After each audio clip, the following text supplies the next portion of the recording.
বুজংনগর থানার অন্তর্গত লাল মাটি এলাকার টোটন সেনের বাড়ি থেকে গত 6 তারিখ গভীর রাতে দুটি গরু চুরি করে নিয়ে যায় চোরের দল। কিন্তু গরুর মালিককে জানতে পারে জিরানিয়া ব্লক ও চমুন এলাকার ক্লাবের লোকজনদের গরু সহ গরুগুলিকে আটক করে।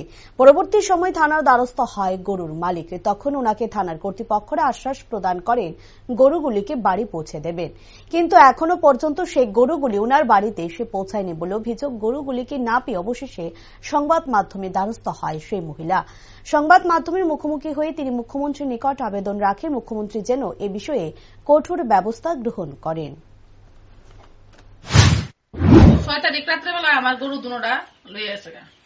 তারপরে আমরা বুজংনগরে জানার পরে 10 তারিখ আমরা জিরানিয়া খবর পাই যে গরুটি ক্লাবের তারা আটকাইছে।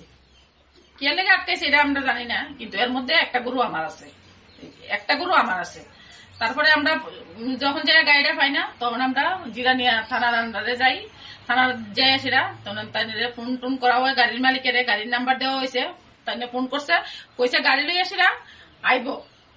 আজকা পর্যন্ত গাড়ি গরু কিচ্ছুই প্রশাসন কোনো ব্যবস্থাই নিছে না।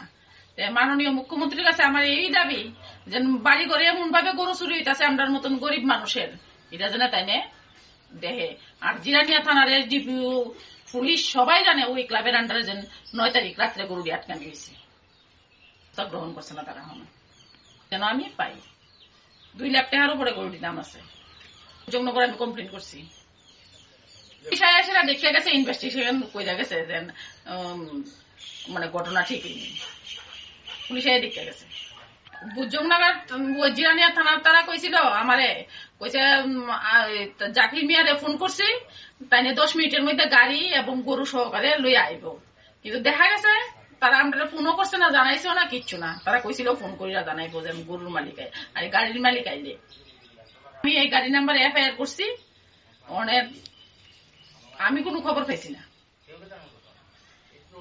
মুখ্যমন্ত্রীর কাছে দাবি এই গরুটি যেন আমি পাই, আর আমার মতন গরিব মানুষের এমন যে মাথার বাড়ি দিতেছে তারা যেন প্রশাসন ব্যবস্থা নেয়। লাস্ট পর্যন্ত আমি সংবাদ মাধ্যমের ডাকাইছি, সংবাদ মাধ্যমের আমি দ্বারস্থ হয়েছি।